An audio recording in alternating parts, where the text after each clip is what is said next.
Welcome back to another episode of ROC Boys Football. It's Mock Draft Monday, so we're taking a look at another 2023 NFL mock draft. We're banging out some of our position rankings. I'm obviously watching a lot of football, preparing for our season previews that we've been running on the channel.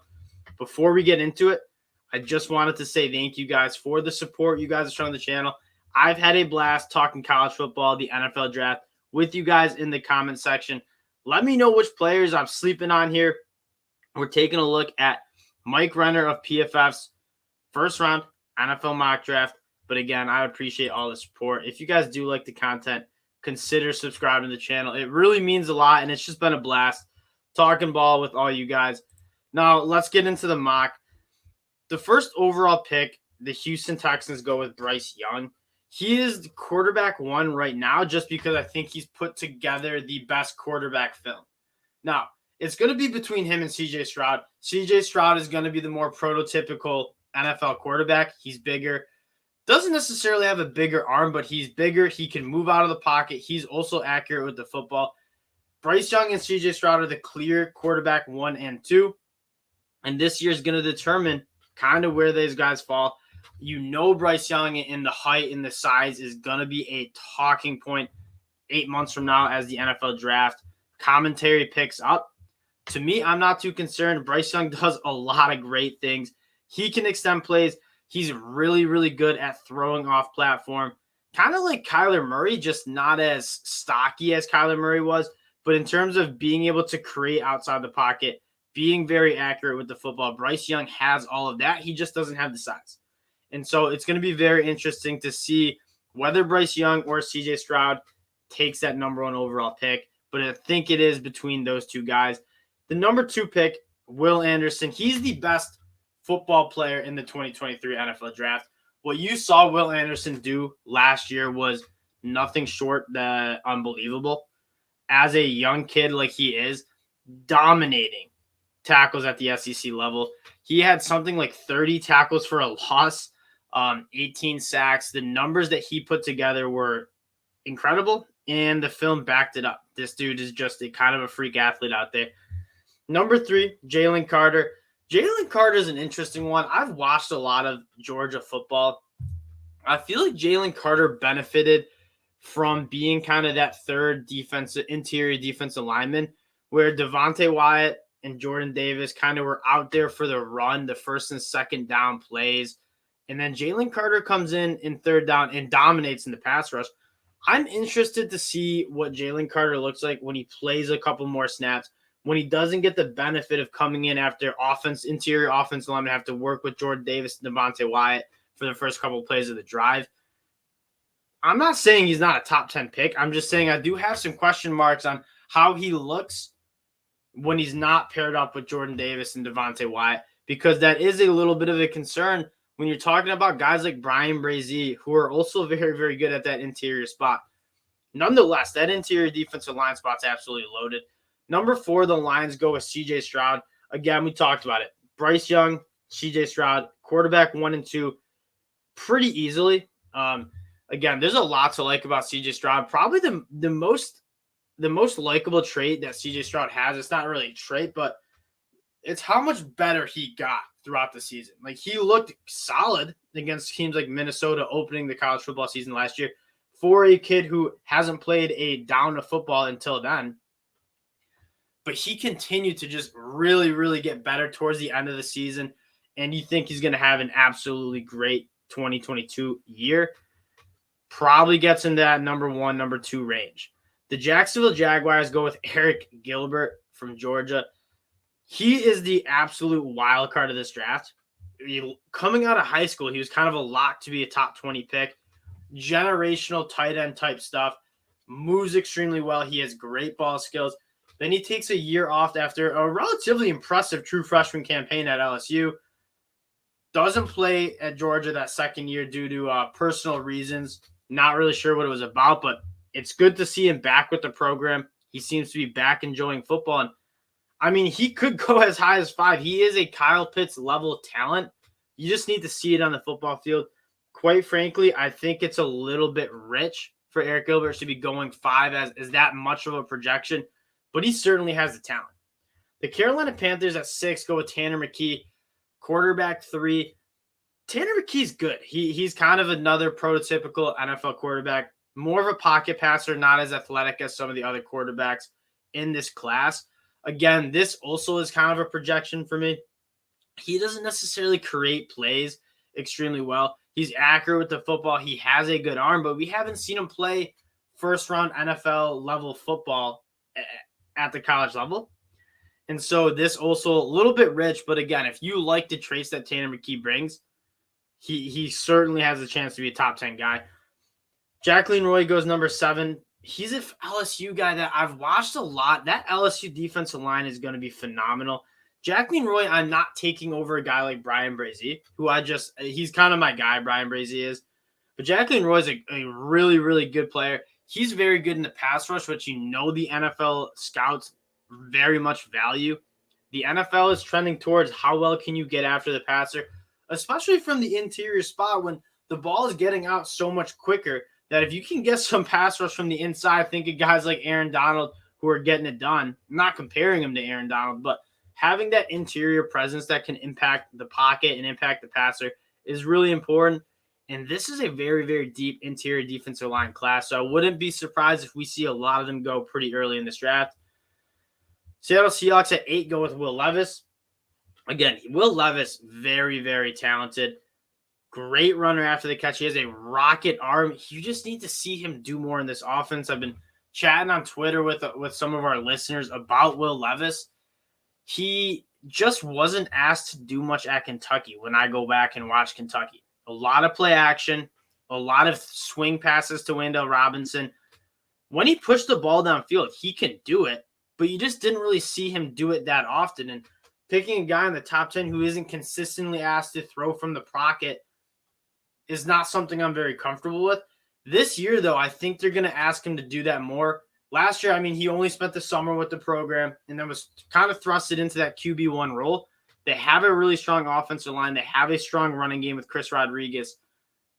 Now, no Wan'Dale Robinson. Question marks relatively on the offensive line. And then maybe no Chris Rodriguez. They're going to ask Will Levis to do more. And this is kind of going to be his chance to show that he's a top 10 quarterback. Chicago Bears go with the wide receiver. Whatever wide receiver the Bears take, I'm okay with. Kayshon Boutte in this case, he's wide receiver 1 off the board. I do like Kayshon Boutte a lot. He is my wide receiver 3. I have a couple of guys like a Quentin Johnston, who I like a little bit more. But Kayshon Boutte, if he can put together a healthy season, he was on pace to be one of the best wide receivers in college football last year and then goes down with an injury. And he's had a lot of injury concerns this offseason. I believe he had 1 surgery on his ankle. And then he had another surgery, and he's just getting back to the physically being cleared to work out with the team. And so some red flag injury concerns, but he is a very, very talented wide receiver. Number 10, Antonio Johnson. This guy is very, very fun to watch. He plays more of that nickel role for Texas A&M, and he is long, 6'3", 200 pounds, very explosive, and he can do a lot for that A&M defense. Very good up in the box running. He can blitz, and then he's very good in coverage too at that 6'3" frame. There's a lot to like about Antonio Johnson, and I wouldn't be surprised if he is a top 15 pick. He was not being talked about enough. Aton Harrison, OT1. Love Aton Harrison. I just don't love him more than Peter Skoronski from Northwestern. But Aton Harrison is so strong. In his run game, he doesn't even one problem I have with his game is he seems like he plays high sometimes. That doesn't even matter. He just takes guys and just eats them up. And so Aton Harrison's a top 15 guy as well. I just think Peter Skoronski, when you watch Peter Skoronski, he is so in control every single play. He just dominates. And that Northwestern team is so bad. But Peter Skoronski on that left tackle spot is just so good for that team. I would be surprised if he's not the first tackle taken in 2023. Cam Smith, the cornerback from South Carolina, he's playing around with playing nickel. Cam Smith is awesome. He had 5 interceptions, I believe, last year. Very, very good player. Again, I like some cornerbacks more than Cam Smith. Think of a guy like Eli Ricks, who I really, really like. Wouldn't be surprised if Cam Smith is a first-round pick. I just don't know if he's a top 15 guy yet. I need to watch a little bit more of him. The Eagles go with Nolan Smith, a guy that I don't think is being talked about enough. When you think about that Georgia team last year, Nakobe Dean was a leader and Nolan Smith was a leader. And he's coming back because he wasn't getting that first-round buzz that some of the other Georgia defensive guys were getting. Nolan Smith, I believe, can do it, but I do think he needs to kind of show a little bit more dominating football. He's going to be asked to do a lot. I think he's going to put on some weight because if he wants to play that edge spot, I think he needs to get up some weight, but he can do a lot of things that you like. One, obviously an off-the-field leader that you absolutely love. He can get after the passer, which I think he's coming back to show that a little bit more. But he's also kind of in that 3-4 scheme. He can drop back and play the flat and play some zone coverage pretty well. And so Nolan Smith, he brings a lot of versatility that I think NFL teams will like a lot. The Minnesota Vikings get my guy Bryan Bresse. He's a hammer. If he comes back and is healthy from that ACL injury, he's just the best interior defensive lineman, in my opinion. In terms of how strong he is taking on blocks, playing the run, he checks that box. He can just go right through interior offensive linemen in the pass rush. Do I think he needs to refine his pass rush a little bit? Probably. You watch his high school stuff, and he was just relying on pure athleticism to make it happen. And that's kind of what he did at the college level too. If he can kind of put it together a little bit more coming into this third season and show a more refined pass rush game, I really do think he's a top 10 pick because how disruptive he's been as an 18 and 19-year-old kid is just incredible. The Patriots go with Andre Carter from Army. Again, I like some edge guys, like a guy like Myles Murphy. I like plenty more than Andre Carter. Very, very productive. He has that 6'7" wingspan. He's a good pure pass rusher. There's a reason he had, 18 sacks last year. Phenomenal player. 93.4 PFF pass rushing grade. He can rush the passer. But strength and competition wasn't great, and I have concerns about the run game. I mean, when you're 6'7", it's hard to play with good leverage. Yes, it helps in the pass rush, but not as much in the run game. And if you're going to be a top 15 pick, you kind of have to check both those boxes, and I don't know if Andre Carter does that. Trenton Simpson, linebacker, 1 off the board. I love to see it. Trenton Simpson's ceiling is so high, and Noah Sewell's ceiling is so high too.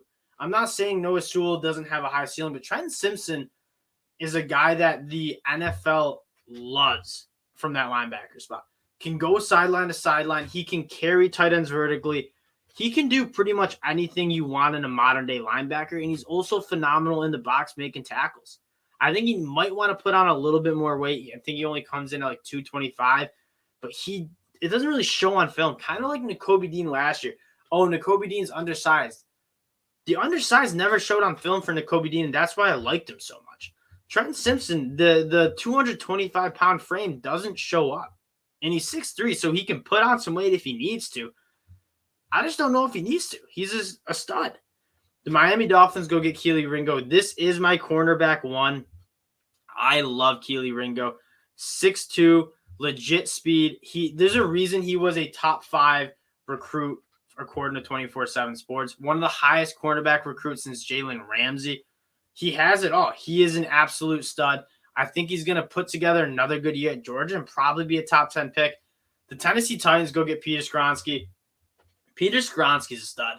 We talked about him a little bit, but the just the control that he shows when he plays. I've watched a lot of Peter Skoronski because he's an absolute animal. It is really impressive. Does he have the pure strength that Aton Harrison from Oklahoma has? Maybe not. But in terms of just being a solid left tackle, he's going to be that. Just like Rashawn Slater. I mean, 2 Northwestern guys who they're just so solid, and that's what you want in a tackle. You don't need anything special. Just have a tackle who's good in the run game, and he's nails in the pass game, and that's what Peter Skoronski is. The Arizona Cardinals go get Jackson Smith-Njigba. He's my wide receiver 1. If you guys want to go check out our wide receiver video, we did that a week ago for our Mock Draft Monday last episode. Yeah, so there are concerns about his long speed and how twitchy he is. Sure, there are, but it doesn't matter because he's the best wide receiver at the position. He is just incredibly smart. The twitchiness isn't even a problem because he can separate in man coverage.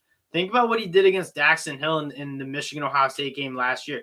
Daxton Hill, one of the best nickel cornerbacks in the league, in the country last year. Jackson Smith-Njigba was giving him the work. And then in zone coverage, there's not a guy who's smoother and smarter at just sitting down and finding open space than Jackson Smith-Njigba. He was the best wide receiver last year. He's going to be the best wide receiver this year. I think he's going to be a top 10 pick. Again, the only thing that's holding him back is how high is the ceiling, how good are his physical attributes. Which, again, if you guys watch us enough, you know that we don't put too much stock in that because we care more about kind of what shows up on the film. The Indianapolis Colts go get Chris Abrams-Draine from Missouri. I've seen this guy's name. I have not seen much about him, so I'm not going to do too much commenting on him. I will let you guys know about this when we do our cornerback position ranks, but I'm not going to speak on a guy that I haven't seen too much. The Baltimore Ravens go get Jordan Addison. He's another one very similar to Jackson Smith-Njigba that is the physical tools there like a Quentin Johnson from TCU? Maybe not. But Jordan Addison, again, he was the Blitnikoff Award winner for a reason. He gets open. He makes big plays. He's an all-around good wide receiver. This is where I think Jordan Addison will go because I don't think he's quite as good as Jackson Smith-Njigba. But Jordan Addison is also a damn good wide receiver. Cincinnati Bengals go get Myles Murphy. This is an absolute travesty. Myles Murphy is a top 10 guy in this class. 6'5", 275 pounds. I noted that Bryan Bresse relied a little too much on the athleticism to win. Myles Murphy doesn't. He's got a deep, deep tool bag of rush moves, but he also pairs that with the physical attributes that you want. Noted, 275 pounds, can go right through tackles, but he's also really, really good at getting the edge. His get-off is phenomenal for a guy that's 275 pounds. And again, he's coming in, to his third year of college football. He's going to get better this year. I think he's a top 10 guy in this draft. Bijan Robinson to the Houston Texans. You guys know we're not big quarter or running back fans in the first round of NFL drafts, but Bijan Robinson is a little bit more than a running back. Don't need to speak much about his ball carrying skills. I mean, he has everything you want. 225-pound back who can shake people, can run away from people, can run right through people. He checks all the boxes as a ball carrier. He's absolutely awesome. Are there some durability concerns? Yes, he hasn't completed a full year of college football yet in his first 2 years. But what you love about Bijan Robinson and what makes you want to take him in the top 25 is he can go out to the slot and run routes as a wide receiver at a high, high level. And that's what you want when you're taking a running back this high as an offensive weapon, not just a running back. And that's what Bijan Robinson is. I would love that pick. I love the prospect. I think he's an all-around running back, and I think he can do stuff in space that not many running backs can do. Eli Ricks to the Cowboys at 24. Eli Ricks is a tough one. He hasn't played too much. He had that sophomore season cut short due to injury. You haven't seen too much of him, but you know he's very talented. And he goes to Alabama, and I think his stock could be a top 10 pick, but I also think he could fall out of the first round. It really depends on how he plays this third year because you know he has the skills. You just got to see it on a football field. Very similar to Arik Gilbert, where it's like this guy is a stud, an absolute stud. You just want to see him put it on the field.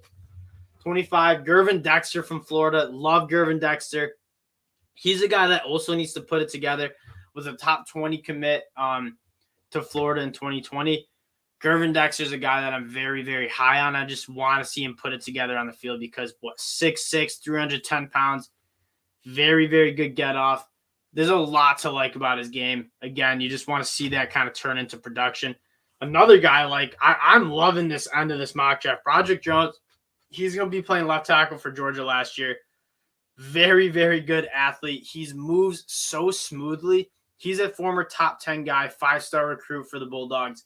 Will be playing left tackle, and he's got to earn that tackle grade because he was good at guard when he played guard, but he is going to be so good, I think, at left tackle this year.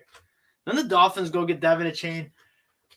Devin Achane, he's got the track speed, like verified All-American track level. He runs for Texas A&M.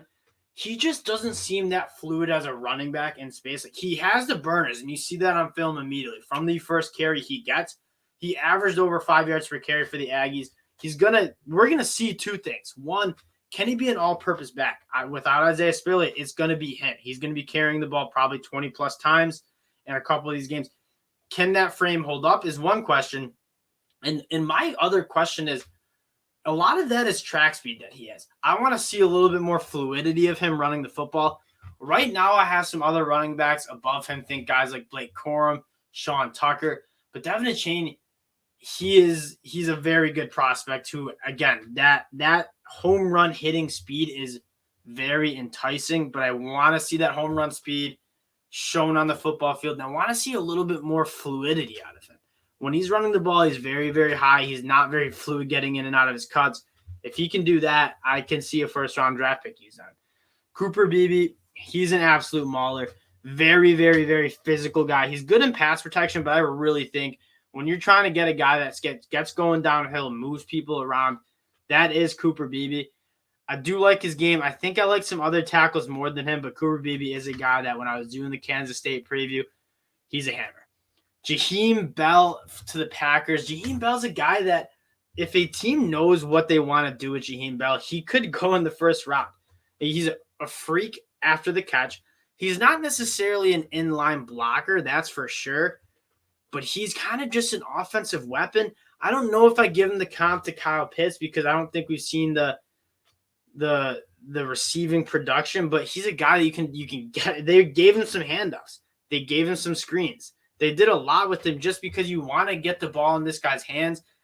He's going to need to show that he has a spot that is carvable out at the NFL level if he wants to be a first-round pick. Because if you're just a gadget guy, that's not necessarily going to earn you a first-round pick. But he has the athleticism to be kind of maybe a Kyle Pitts type guy. But he needs to kind of show that at South Carolina. But again, if he can show that he has a spot in the NFL to play, I like his game a lot. Kansas City Chiefs, go get my guy, Quentin Johnston. I was hoping we'd see him in this mock. Quentin Johnston, 6'4", 210 pounds. Vertical speed is a check, but that's not so rare as a 6'4" guy. You see guys move really well in a straight line when you're that long. What separates Quentin Johnston is not only can he go above the rim and play like he's 6'4", which he does, he can create separation with the ilk of a guy like Drake London. Drake London created separation very, very well for a guy that's 6'4", 6'5". Quentin Johnston does the same thing.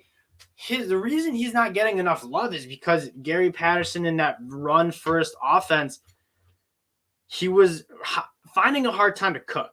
Now with Sonny Dykes, he's going to be used a lot more. And again, this guy's going to be a guy who catches for 1,000 yards, and he's going to turn a lot of heads. The Bucs go get Devin Leary from NC State. Devin Leary's a guy that he's just been one of the better college football players in the country. He's not as flashy as think of guys like Anthony Richardson, Spencer Rattler, Tyler Van Dyke, guys that we haven't seen in this mock draft. But if you want a guy that's just a darn good football player at the quarterback position, is Devin Leary.